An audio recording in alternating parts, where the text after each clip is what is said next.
A1 ಆರೋಪಿ ಅಂತ ಹೇಳ್ಬಿಟ್ಟು ಯಾವೊಂದು ನೈತಿಕತೆ ಇದೆ ಅಂತ ಹೇಳ್ಬಿಟ್ಟು ನೀವು ಹೇಳ್ತಿದ್ದೀರಾ. ತೀರೋಗಿದಾರಲ್ಲ ಬಾಬು ಅವರು, ಎಲ್ಲಾದರೂ ನನ್ನ ಹತ್ರ ದುಡ್ಡಿಸ್ಕೊಂಡಿರೋ ಸುಧಾಕರಣ್ಣ ಅಂತ ಹೇಳ್ಬಿಟ್ಟು ಎಲ್ಲಾದರೂ ಬರೆದಿದ್ದಾರಾ? ಕಾಂಗ್ರೆಸ್ ಅವ್ರಿಗೆ ಯಾವುದೊಂದು ನೈತಿಕತೆನೇ ಇಲ್ಲ ಇದು ಮಾತಾಡೋದು. ಅಲ್ಲಿ ಕೂತ್ಕೊಂಡು ಅಲ್ಲಿ ಪ್ರೊಟೆಸ್ಟ್ ಮಾಡ್ತೀರಾ, ಏನು ಸುಧಾಕರಣ್ಣ ಅಂತ ಹೇಳ್ಬಿಟ್ಟು. ಎಲ್ಲಾದ್ರೂ ಇದ್ರೆ ದಾಖಲೆ ತೊಗೊಂಬನ್ರಿ.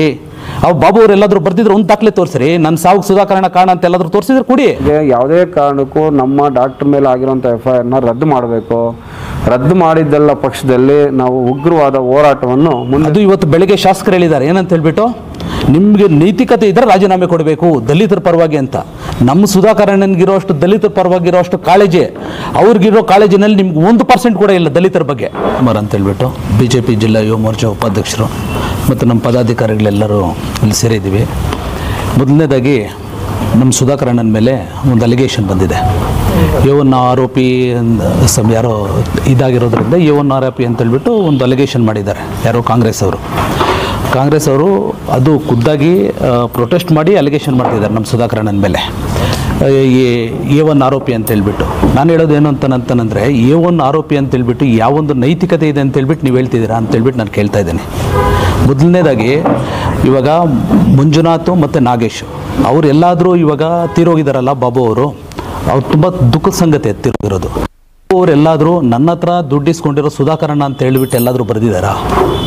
ಎಲ್ಲಾದರೂ ನೀವು ಬರೆದಿದ್ರೆ ಅದನ್ನು ನೀವು ಕೇಳಿ, ಅದಕ್ಕೆ ನಾವು ಜವಾಬು ಕೊಡ್ತೀವಿ. ಅವ್ರು ಹೇಳಿರೋದೇನು, ಸುಧಾಕರಣ್ಣನ ಹೆಸರು ಹೇಳಿ ಮಂಜುನಾಥ್ ಮತ್ತು ನಾಗೇಶ್ ನನ್ನ ಹತ್ರ 25 ರಿಂದ 40 ಲಕ್ಷ ರೂಪಾಯಿ ಹಣ ಪಡ್ಕೊಂಡಿದ್ದಾರೆ ಅಂತ ಹೇಳ್ಬಿಟ್ಟು ಹೇಳಿದ್ದಾರೆ. ಹಂಗಾದರೆ ಇವಾಗ ನನಗೂ ಯಾರೋ ಬೇರೆಯವ್ರ ಪರಿಚಯ ಇದ್ದಾರೆ. ನಾನು ಪ್ರೈಮ್ ಮಿನಿಸ್ಟರ್ ಹೆಸರು ಹೇಳಿಬಿಟ್ಟು ಒಂದು ಫೋಟೋ ತೆಗೆಸ್ಕೊಂಬಂದು ನನಗೆ ಅವ್ರ ಪರಿಚಯ ಇದ್ದಾರೆ, ನೀವು ನನಗೊಂದು 50 ಲಕ್ಷ ಕೊಡಿ ಅಂತಾನಂದರೆ ನೀವು ಕೊಡ್ತೀರಾ? ನಾನು ಹೇಳೋದು ಇಷ್ಟೇ ಅಲ್ಲ. ಅಲ್ಲಿಗೆ ಹಂಗಾದ್ರೆ ಪ್ರೈಮ್ ಮಿನಿಸ್ಟರ್ ಗೊತ್ತಿರುತ್ತಾ ನಾನು ಇಸ್ಕೊಂಡಿರೋದು? ನಾನು ಹೇಳೋದೇನು ಅಂತಾನಂದರೆ, ನಾನು ಅವ್ರ ಹತ್ರ ದುಡ್ಡು ನಾನು ಪಡ್ಕೊಂಡಿದ್ದೀನಿ. ಯಾರು? ನಾಗೇಶ್ ಮಂಜುನಾಥ್ ಪಡ್ಕೊಂಡಿದ್ದಾರೆ. ಇದು ಪ್ರಾಬ್ಲಮ್ ಬಂದುಬಿಟ್ಟು ನಾಗೇಶ್ ಮಂಜುನಾಥ್ ಅವ್ರು ದ್ರೋಹ ಮಾಡಿರೋದು ಆ ವ್ಯಕ್ತಿಗೆ. ನಮ್ಮ ಸುಧಾಕರಣ್ಣ ಇಲ್ಲಿ ದ್ರೋಹ ಮಾಡಿಲ್ಲ ಆ ವ್ಯಕ್ತಿಗೆ. ನಮ್ಮ ಸುಧಾಕರಣ್ಣನಿಗೆ ನಿಜವಾಗ್ಲೂ ಆ ವ್ಯಕ್ತಿ ಏನಾದರೂ ಈ ಥರ ಕಷ್ಟದಲ್ಲಿದ್ದಾರೆ, ಆತನಿಗೆ ನಿಜವಾಗ್ಲೂ ಅಪಾಯಿಂಟ್ಮೆಂಟ್ ಆಗಬೇಕು ಅಂತಲೇ ಏನಾದರೂ ಗೊತ್ತಿದ್ದರೆ ನಮ್ಮ ಸುಧಾಕರಣ್ಣನ ಪರ್ಸ್ನಲಾಗಿ ಅವ್ರನ್ನ ಕರೆಸ್ಕೊಂಡು ಅವನಿಗೆ ಇವತ್ತಿನ ದಿನ ಅವನ ವೃತ್ತಿನ ಕಾಯಂ ಮಾಡ್ತಿದ್ರು. ಅಂಥ ಒಂದು ಒಳ್ಳೆ ಗುಣ ಅಂತ ಇರೋವಂಥ ವ್ಯಕ್ತಿ ನಮ್ಮ ಸುಧಾಕರಣ್ಣ ಅವರು.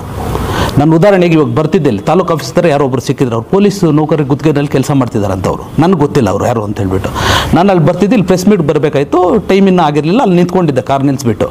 ಅಲ್ಲಿ ಒಬ್ಬ ವ್ಯಕ್ತಿ ಬಂದ ಪೊಲೀಸವರು. ಯಾವಾಗಲೂ ಅಲ್ಲಿ ಗುತ್ತಿಗೆ ಅದನ್ನು ಯಾವಾಗಲೂ ಮಾತಾಡಿಸ್ತಾರೆ. ನಾನು ಹಿಂಗೆ ಕೈ ಅಂದ್ರೆ ನಾನು ಹಿಂಗೆ ಕೈ ಅಂತ ನಂದೆ. ಯಾವತ್ತು ಅಷ್ಟೊಂದು ಕೂಲಂಕುಷವಾಗಿ ಮಾತಾಡೋ ಪರಿಸ್ಥಿತಿ ಬಂದಿರಲಿಲ್ಲ. ಇವತ್ತು ಟೈಮ್ ಇತ್ತು, ಅಲ್ಲಿ ಮಾತಾಡಿದೆ. ಅವಾಗ ಇದ್ಕೊಂಡು ಅವ್ರು ಹೇಳಿದ್ರು, ಏನು ಬ್ರದರ್ ಯಾಕೆ, ಏನು ಎಲ್ಲಿ ನಿಮ್ಮೂರು ಯಾವುದು? ನನ್ನ ಮಂಚನಹಳ್ಳಿ ಅಣ್ಣ ಅಂತ ಹೇಳ್ಬಿಟ್ಟು ಅಂದ. ಏನು ಬ್ರದರ್ 8 ಜನ ಮಕ್ಕಳು ಅಂತ, ನನಗೊಂದು 2 ಗಂಡು ಮಕ್ಕಳು ಅಣ್ಣ ಅಂತ ಹೇಳ್ಬಿಟ್ಟು ಅಂದರು. ಹೌದಾ, ನನಗೆ ಇವಾಗ ಪ್ರೆಸ್ ಮೀಟ್ ಇದೆ ಬ್ರದರ್, ಸುಧಾಕರಣ್ಣನ ಮನೆ ಹತ್ರಕ್ಕೆ ಹೋಗಬೇಕು ಅಂತ ಹೇಳ್ಬಿಟ್ಟು ನಾನು ಅಂದೆ. ಅಣ್ಣ ಕೈ ಮುಗ್ದು ಹೇಳ್ದ ಹುಡುಗ, ಅಣ್ಣ ಕೈ ಮುಗ್ದು ಸುಧಾಕರಣ್ಣ ದೇವ್ರಣ್ಣ ನನಗೆ ಪರ್ಸ್ನಲಾಗಿ 1 ಲಕ್ಷ ರೂಪಾಯಿ ಸಹಾಯ ಮಾಡಿದ್ದಾರೆ. ನನ್ನ ಹೆಂಡತಿ ಮಕ್ಕಳಿಗೆ ನಾನು ಗೌರ್ಮೆಂಟ್ ಸ್ಕೂಲಲ್ಲಿ ಓದಿಸ್ತಾ ಇದ್ದೀನಿ, ನನಗೆ ದುಡ್ಡಿಲ್ಲ ಅಂತ ಹೇಳ್ಬಿಟ್ಟು ಕೇಳ್ಕೊಂಡಿದ್ದಕ್ಕೆ ನನಗೆ 1 ಲಕ್ಷ ರೂಪಾಯಿ ಧನ ಸಹಾಯ ಮಾಡಿದ್ದಾರೆ ಅಂತ ಹೇಳ್ಬಿಟ್ಟು ಅಂದ. ನನಗೆ ಇದು ಆಶ್ಚರ್ಯ ಆಯ್ತು ಇವಾಗ ಕೇಳಿ. ಹೌದಾ, ಏನು ಗುರು, ಯಾರು ನೀವು, ಏನು ಕಮ್ಯುನಿಟಿ, ಯಾರು? ಅಣ್ಣ ನಾವು ದಲಿತರಣ್ಣ ಅಂತ ಹೇಳ್ಬಿಟ್ಟು ಅಂದರು. ಅಲ್ಲ, ಇಲ್ಲಿ ಪ್ರೊಟೆಸ್ಟ್ ಮಾಡ್ತಾ ಇದ್ದೀರ ಅಲ್ಲಿ. ಅದು ಇವತ್ತು ಬೆಳಗ್ಗೆ ಶಾಸಕರು ಹೇಳಿದ್ದಾರೆ ಏನಂತ ಹೇಳ್ಬಿಟ್ಟು, ನಿಮಗೆ ನೈತಿಕತೆ ಇದ್ದರೆ ರಾಜೀನಾಮೆ ಕೊಡಬೇಕು ದಲಿತರ ಪರವಾಗಿ ಅಂತ. ನಮ್ಮ ಸುಧಾಕರಣ್ಣನಿಗಿರೋ ಅಷ್ಟು ದಲಿತರ ಪರವಾಗಿರೋ ಅಷ್ಟು ಕಾಳಜಿ ಅವ್ರಿಗಿರೋ ಕಾಳಜಿನಲ್ಲಿ ನಿಮ್ಗೆ 1% ಕೂಡ ಇಲ್ಲ ದಲಿತರ ಬಗ್ಗೆ. ನಾನು ಇವತ್ತು ಈ ಸುದ್ದಿ ಮಾಧ್ಯಮ ಮಿತ್ರ ಮುಂದೆ ನಾನು ಸುದ್ದಿ ಘಂಟಾಘೋಷವಾಗಿ ಹೇಳ್ತೀನಿ ಮಾತು. ತಗೊಳ್ರಿ, ಹಿಸ್ಟ್ರಿ ತೆಗೀರಿ. ಕಳೆದ 13 ವರ್ಷದಿಂದ ಅವರು MLA ಆದಾಗಿಂದ ಇವಾಗ MP ಆದಾಗಿಂದ 13 ವರ್ಷದಿಂದ ಹಿಸ್ಟ್ರಿ ತೆಗೀರಿ. ದಲಿತರಿಗೆ ಎಷ್ಟು ಸಹಾಯ ಮಾಡಿದ್ದಾರೆ ಅಂತ ಹೇಳ್ಬಿಟ್ಟು ಒಂದು ಸರಿ ನೋಡಿ, ಗೊತ್ತಾಗುತ್ತೆ. ದಲಿತರ ಬಗ್ಗೆ ನೀವು ಮಾತಾಡೋಷ್ಟು ಇದರಲ್ಲಿ ನಮ್ಮ ಸುಧಾಕರಣ್ಣ ಇಲ್ಲ. ನಿಮ್ಮ ಹತ್ರ ಹೇಳ್ಸ್ಕೊಳ್ಬೇಕಾಗಿರೋಂಥ ಕೆಲಸ ಸುಧಾಕರಣ್ಣನಿಗಿಲ್ಲ. ನಮ್ಮ ಸುಧಾಕರಣ್ಣ ಇಡೀ ಕರ್ನಾಟಕದಾದ್ಯಂತ ಹೆಸರು ಮಾಡಿರುವಂಥ ವ್ಯಕ್ತಿ. ಸುಧಾಕರಣ್ಣ ಇಡೀ ಕರ್ನಾಟಕ ರಾಜ್ಯ ಅಂತ ಹೆಸರು ಮಾಡಿರುವಂಥ ವ್ಯಕ್ತಿ. ನೀವು ಹೇಳ್ತಿದ್ರಲ್ಲ ರಾಜೀನಾಮೆ ಕೊಟ್ಬಿಟ್ಟು ಎಲೆಕ್ಷನ್ ಬರಲಿ ಅಂತ. ಇವತ್ತು ನೀವು ರಾಜೀನಾಮೆ ಕೊಟ್ಬಿಟ್ಟು ನೀವು ಬನ್ನಿ ಎಲೆಕ್ಷನ್ ನೋಡೋಣ. ಅಷ್ಟು ಅದನ್ನು ಅರ್ಥ ಮಾಡ್ಕೊಳ್ಳಿ. ಇವಾಗ ನಾನು ನಮ್ಮ ಪೊಲೀಸ್ ಅಧಿಕಾರಿಗಳ ಬಗ್ಗೆ ನಮ್ಗೆ ತುಂಬ ಗೌರವ ಇದೆ. ಅವರು ನಮ್ಮಿರುವಂಥ SP ಸಾಹೇಬರಿಂದ ಹಿಡಿದು DYSP ಸಾಹೇಬರಿಂದ ಹಿಡಿದು ಸಬ್ ಇನ್ಸ್ಪೆಕ್ಟರಿಂದ ಹಿಡಿದು ಇವಾಗಿರುವಂಥ ಅಧಿಕಾರಿಗಳು ತುಂಬ ಕ್ಲೀನ್ ಆಗಿದ್ದಾರೆ ಅಧಿಕಾರಿಗಳು. ಅವ್ರಿಗೆ ಗೊತ್ತು ಅವ್ರ ಕೆಲಸ ಅವ್ರು ಮಾಡ್ತಾರೆ. ನಮ್ಮ ಸುಧಾಕರಣ್ಣನ ಕೈ ಬಿಡ್ತಾರೆ ಅನ್ನೋದನ್ನು ಆ ವಿಶ್ವಾಸ ನಮಗಿದೆ. ಅದನ್ನಲ್ಲಿ ಎಣ್ಣೆ ಮಾತಿಲ್ಲ. ಇವಾಗ ತೀರೋಗಿದ್ದಾರೆ ಬಾಬು ಅವ್ರ ಕುಟುಂಬಕ್ಕೆ ನಾವು ನಿಜವಾಗ್ಲೂ ಸಾಂತ್ವನ ಹೇಳ್ತೀವಿ. ನಮ್ಮ ಸುಧಾಕರಣ್ಣ ಬಂದಾದ್ಮೇಲೆಯಿಂದ ಡೆಲ್ಲಿನಲ್ಲಿದ್ದಾರೆ. ಬಂದಾದ್ಮೇಲಿಂದ ಅವ್ರಿಗೂ ಟೈಮ್ ಇದ್ದರೆ ಅವ್ರು ಹೋಗ್ಬಿಟ್ಟು ಅವ್ರ ಮನೆಗೆ ಮಾತಾಡಿಸ್ಕೊಂಡು ಅವ್ರ ಕೈನಲ್ಲಾಗಿದ್ದು ಅವ್ರು ಸಹಾಯ ಕೂಡ ಮಾಡಿಬಿಟ್ಟು ಬರ್ತಾರೆ. ಅದನ್ನಲ್ಲಿ ಎಣ್ಣೆ ಮಾತೇ ಇಲ್ಲ. ಯಾಕಂದರೆ ನಮ್ಮ ಸುಧಾಕರಣ್ಣನ 13 ವರ್ಷದಿಂದ ನಾವು ಜೊತೆನಲ್ಲಿದ್ದೀವಿ. ಯಾರು ಹೇಳಬೇಕಾಗಿಲ್ಲ ಅವ್ರು ಎಂಥ ವ್ಯಕ್ತಿ ಅಂತ ಹೇಳ್ಬಿಟ್ಟು.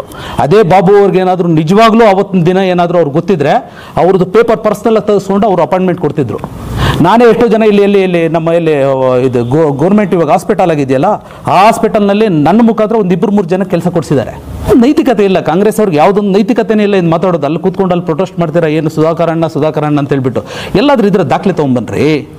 ಬಾಬು ಅವ್ರು ಎಲ್ಲಾದ್ರೂ ಬರ್ತಿದ್ರು ಒಂದು ದಾಖಲೆ ತೋರಿಸ್ರಿ. ನನ್ನ ಸಾವು ಸುಧಾಕರ್ ಅಣ್ಣ ಕಾರಣ ಅಂತ ಎಲ್ಲಾದ್ರೂ ತೋರಿಸಿದ್ರೆ ಕೊಡಿ. ಅವ್ರು ಹೇಳಿರೋದೇನು, ಮಂಜುನಾಥ್, ನಾಗೇಶ್ ಅವ್ರ ಬಗ್ಗೆ ನೀವು ಏನು ಬೇಕೋ ಕಾನೂನು ಪ್ರಕಾರ ನೀವು ಕ್ರಮ ತಗೊಳ್ಳಿ. ಅದನ್ನಲ್ಲಿ ಎಣ್ಣೆ ಮಾತಿಲ್ಲ, ನಾವು ಅದ್ರ ಬಗ್ಗೆ ಹೇಳ್ತಿಲ್ವಲ್ಲ. ಅದನ್ನು ಬಿಟ್ಬಿಟ್ಟು ಸುಮ್ಮನೆ ಮಾಡೋಕ್ಕೆ ಕೆಲಸ ಇಲ್ದಿರ ಫಸ್ಟ್ ಅಭಿವೃದ್ಧಿ ಕೆಲಸಗಳು ಏನಾದರೂ ಇದ್ರೆ ಫಸ್ಟ್ ಗಮನ ಕೊಡ್ರಿ. ಅದನ್ನು ಬಿಟ್ಬಿಟ್ಟು ಯಾವುದಾದ್ರೂ ಒಂದು ಅಭಿವೃದ್ಧಿ ಕೆಲಸಕ್ಕೆ ಯಾವತ್ತಾದ್ರೂ ಕೂತ್ಕೊಂಡು ಇಲ್ಲಿ ಪ್ರೊಟೆಸ್ಟ್ ಮಾಡಿದ್ದಾರೆ ರೀ, ತಗೊಳ್ರಿ, ಹಿಸ್ಟ್ರಿ ತೆಗೀರಿ. ಕಳೆದ 13 ವರ್ಷದಿಂದ ಅವರು MLA ಆದಾಗಿಂದ ಇವಾಗ MP ಆದಾಗಿಂದ 13 ವರ್ಷದಿಂದ ಹಿಸ್ಟ್ರಿ ತೆಗೀರಿ. ದಲಿತರಿಗೆ ಎಷ್ಟು ಸಹಾಯ ಮಾಡಿದ್ದಾರೆ ಅಂತ ಹೇಳ್ಬಿಟ್ಟು ಒಂದು ಸರಿ ನೋಡಿ. ಸುಧಾಕರ್ ಅಣ್ಣ ಅವತ್ತೇ ಹೇಳಿದ್ರೆ ನಿಮಗೆ 1 ವರ್ಷದ ಹಿಂದೆಗಡೆ, ನೀವೇನಾದರೂ ಅಭಿವೃದ್ಧಿ, ಚಿಕ್ಕಬಳ್ಳಾಪುರ ಅಭಿವೃದ್ಧಿ ವಿಚಾರ ಅಂತ ಬಂದರೆ ನಾನು ನಿಮ್ಮ ಜೊತೆಗೆ ಕೈ ಜೋಡಿಸೋದಕ್ಕೆ 10 ಮೆಟ್ಲು ಕೆಳಗಡೆ ಇಳಿದು ಬಂದು ನಿಮ್ಮ ಜೊತೆ ಕೈ ಜೋಡಿಸ್ತೀನಿ ಅಂತ ಹೇಳ್ದಂಥ ವ್ಯಕ್ತಿ ಯಾರಾದರೂ ಹೇಳ್ತಾರ ಬ್ರದರ್? ಈ ಥರ ವಿರೋಧ ಪಕ್ಷದಲ್ಲಿರೋದ್ರಲ್ಲಿ ಯಾವುದಾದ್ರೂ ಒಬ್ಬ ನಾಯಕರು ಹೇಳ್ತಾರೆ ಈ ಥರ? ಅವ್ರು ಹೇಳಿದಾರಂದರೆ ಅವ್ರು ದೊಡ್ಡ ಗುಣ. ಏನಂತಕ್ಕಂದರೆ ಚಿಕ್ಕಬಳ್ಳಾಪುರ ಜನತೆ ಚೆನ್ನಾಗಿರಬೇಕು, ಚಿಕ್ಕಬಳ್ಳಾಪುರ ತಾಲೂಕು ಅಭಿವೃದ್ಧಿ ಆಗಬೇಕು. ಈ ಒಂದು ಕಾರಣಕ್ಕೋಸ್ಕರ ಅವರು ನಾನು 10 ಮೆಟ್ಲು ಕೆಳಗಡೆ ಇಳಿದು ಬಂದು ಚಿಕ್ಕಬಳ್ಳಾಪುರ ಅಭಿವೃದ್ಧಿಗೆ ನಾನು ಕೈ ಜೋಡಿಸ್ತೀನಿ ಅಂತ ಹೇಳಿದಂಥ ವ್ಯಕ್ತಿ ವಿರೋಧ ಪಕ್ಷದವ್ರಿಗೆ. ನಮ್ಮ ವಿರೋಧ ಪಕ್ಷದಲ್ಲಿರುವಂಥ MLAಗೆ ಇವಾಗ ಇವ್ರು ಇದಾರಲ್ಲ, ಮಿನಿಸ್ಟರ್ ಇದಾರಲ್ಲ, ಅವ್ರಿಗೆ ಹೇಳಿದಂಥ ವ್ಯಕ್ತಿ ನಮ್ಮ ಸುಧಾಕರ್ ಅಣ್ಣವರು. ದಯವಿಟ್ಟು ನಮ್ಮ ಪೊಲೀಸ್ ಅಧಿಕಾರಿಗಳಲ್ಲಿ ನಾನು ಒಂದೇ ಒಂದು ಮನವಿ ಮಾಡ್ಕೊತಾ ಇದ್ದೀನಿ, ದಯವಿಟ್ಟು ಇದರಲ್ಲಿ ಯಾವುದೇ ರೀತಿಯಂಥ ಪಾತ್ರ ನಮ್ಮ ಸುಧಾಕರ್ ಅಣ್ಣಂದಿಲ್ಲ.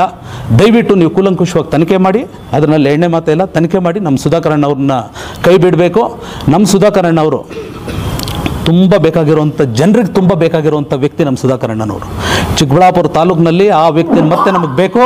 ಆ ವ್ಯಕ್ತಿ ಕೈನಿಂದನೇ ಮತ್ತೆ ಮುಂದಿನ ದಿನಗಳಲ್ಲಿ ಚಿಕ್ಕಬಳ್ಳಾಪುರ ತಾಲೂಕು ಇನ್ನಷ್ಟು ಅಭಿವೃದ್ಧಿ ಆಗುತ್ತೆ ಅಂತ ಹೇಳ್ಬಿಟ್ಟು ಹೇಳಿ, ನೀವು ವಿನಾಕಾರಣ ರಾಜಕೀಯ ಒತ್ತಡಗಳಿಗೆ ಮಣಿದು ಇವತ್ತು A1 ಆರೋಪಿಯಾಗಿ ಡಾಕ್ಟರ್ K ಸುಧಾಕರ್ ಅವ್ರನ್ನ ನೀವು ಇವತ್ತು ಮಾಡಿದ್ದೀರ. ಏನು ಆತ್ಮಹತ್ಯೆ ಮಾಡ್ಕೊಂಡಿದ್ದ ತಕ್ಷಣವೇ ನಮ್ಮ ಚಿಕ್ಕಬಳ್ಳಾಪುರದ ಕಾಂಗ್ರೆಸ್ ನಾಯಕರು ಶಿಡ್ಲಘಟ್ಟ ಸರ್ಕಲಲ್ಲಿ ಕೂತ್ಕೊಂಡು ಸಂಸದರಿಗೆ ಧಿಕ್ಕಾರ ಕೂಗ್ತಾರೆ. ಯಾರು ಆರೋಪಿ ಅನ್ನೋದು ಆಗಿಲ್ಲ, ಬರೀ ಡೆತ್ ನೋಟಲ್ಲಿ ಹೆಸರಿದೆ ಅಂದಿದ್ದು ಒಂದೇ ಒಂದು ಕಾರಣಕ್ಕೋಸ್ಕರ ಇವತ್ತು ಡಾಕ್ಟರ್ ಮೇಲೆ ನೀವು FIR ಮಾಡಿದಿರಾ, ಅಲ್ಟ್ರಾಸಿಡ್ ಕೇಸ್ ಮಾಡಿ ಬುಕ್ ಮಾಡಿದ್ದೀರಾ. ಈ ಕಾಂಗ್ರೆಸ್ ನಾಯಕರಿಗೆ ಯಾವ ನೈತಿಕತೆ ಇದೆ ಅಂತ ಹೇಳ್ಬಿಟ್ಟು ನೀವು ಸರ್ಕಲಲ್ಲಿ ಕೂತ್ಕೊಂಡು ಇವತ್ತು ಧರಣಿ ಮಾಡ್ತಾ ಇದ್ದೀರಿ. ಯಾವುದೇ ಒಂದು ಆರೋಪ ಸಾಬೀತೇ ಆಗಿಲ್ಲ. ಅಷ್ಟು ಬೇಗ ಡಾಕ್ಟರ್ ವಿರುದ್ಧವಾಗಿ, ನಮ್ಮ ಸಂಸದರ ವಿರುದ್ಧವಾಗಿ ಯಾಕೆ ನೀವು ಇವತ್ತು ವಿರುದ್ಧವಾಗಿ ಘೋಷಣೆಗಳಿಗೆ ಹೋಗ್ತೀರಾ? ನೀವು ನಾಗೇಶ್ ಮೇಲೆ ಆಗಿರ್ಬೋದು, ಮಂಜುನಾಥ್ ಮೇಲೆ ಆಗಿರ್ಬೋದು, ಯಾವುದೇ ಥರದ ಕಾನೂನು ರೀತಿಯಾಗಿ ಕ್ರಮ ತೆಗೆದುಕೊಳ್ಳಿ, ನಮ್ಗೆ ಯಾವುದೇ ಥರದ ಅಬ್ಜೆಕ್ಷನ್ ಇಲ್ಲ. ಆದರೆ ವಿನಾಕಾರಣ ಡಾಕ್ಟರ್ K ಸುಧಾಕರ್ ಅವ್ರ ಹೆಸರು ತರೋದು ಇದರಲ್ಲಿ ತಪ್ಪು. ದಯವಿಟ್ಟು ನಾವೆಲ್ಲ ಈ ಪತ್ರಿಕಾ ಮಾಧ್ಯಮದ ಮುಖಾಂತರ ಕೇಳ್ಕೊತಾ ಇದ್ದೀವಿ, ಏನು ಇವಾಗ FIR ಮಾಡಿದಿರೋ, A1 ಆರೋಪಿ ಅಂತ ನಮ್ಮ ಡಾಕ್ಟರ್ K ಸುಧಾಕರ್ ಅವ್ರನ್ನ ಮಾಡಿದಿರೋ, ದಯವಿಟ್ಟು ಈ ಆರೋಪದಿಂದ A1 ಆರೋಪಿ ಆಗಿರುವ ನಮ್ಮ ಸುಧಾಕರ್ ಅಣ್ಣವ್ರನ್ನ ದಯವಿಟ್ಟು ಕೈ ಬಿಡಬೇಕು. ಕೈ ಬಿಡಲಿಲ್ಲ ಅಂದಿದ್ದ ಪಕ್ಷದಲ್ಲಿ ನಾವು ಉಗ್ರವಾದ ಹೋರಾಟ ಮಾಡೋಕ್ಕೂ ಸಮೇತ ನಮ್ಮ ಪಕ್ಷದ ವತಿಯಿಂದ ನಾವು ಮಾತಾಡಿಕೊಂಡು ಒಂದು ದಿನ ನಿಗದಿಯನ್ನು ಮಾಡಿಕೊಂಡು, ಒಂದು ದಿನಾಂಕ ನಿಗದಿ ಮಾಡಿಕೊಂಡು ನಾವು ಹೋರಾಟ ಮಾಡೋದಕ್ಕೂ ಸಮೇತ ಹಿಂಜರಿಸಿ. ಅದೇ ರೀತಿಯಾಗಿ ನಾಗೇಶ್ ಮತ್ತು ಮಂಜುನಾಥ್ ಅವರು ತಪ್ಪು ಮಾಡಿದರೆ ಕಾನೂನಿದೆ, ಕಾನೂನಲ್ಲಿ ಏನು ಶಿಕ್ಷೆ ಆಗಬೇಕೋ ಶಿಕ್ಷೆ ಕೊಡಿ, ನಾವು ಅದಕ್ಕೆ ಸಮ್ಮತ. ನಮಗೂ ಯಾವುದೇ ತರಹದ ಅಭ್ಯಂತರ ಇಲ್ಲ. ಅದು ಬಿಟ್ಟು ದಯವಿಟ್ಟು ಯಾವುದೇ ರೀತಿಯಾಗಿ ನಮ್ಮ ನಾಯಕರ ಬಗ್ಗೆ ವಿನಾಕಾರಣ ಮುಗಿಸ್ಬೇಕು ಅಂತ ಏನಾದರೂ ನೀವು ಕಾಂಗ್ರೆಸ್ ನಾಯಕರು ಅಂದ್ಕೊಂಡಿದ್ರೆ ಅವ್ರು ಯಾವುದೇ ಕಾರಣಕ್ಕೂ ಇಂಥ ಗೊಡ್ಡು ಬೆದರಿಕೆಗಳಿಗೆಲ್ಲ ಅಲ್ಲ. ಅವರು ಏನು ಅಭಿವೃದ್ಧಿ ಅಧಿಕಾರ ಅಂತ ಹೆಸರು ಮಾಡಿರೋಂಥ ಒಬ್ಬ ನಾಯಕರು. ನೀವು ಇವತ್ತು ವಿನಾಕಾರಣ ರಾಜಕೀಯದಲ್ಲಿ ಅವ್ರನ್ನೇನೂ ಮಾಡೋಕ್ಕಾಗಲ್ಲ ಅಂತೇಳ್ಬಿಟ್ಟು ವಿನಾಕಾರಣವಾಗಿ ಏನೋ ಒಂದು ಸಿಕ್ಕಿದೆ ಅಂತ ಹೇಳ್ಬಿಟ್ಟು ಇವತ್ತು ಈ ಥರ ಕುಗ್ಸಕ್ಕೆ ನೋಡ್ತಾ ಇದ್ದೀರಾ.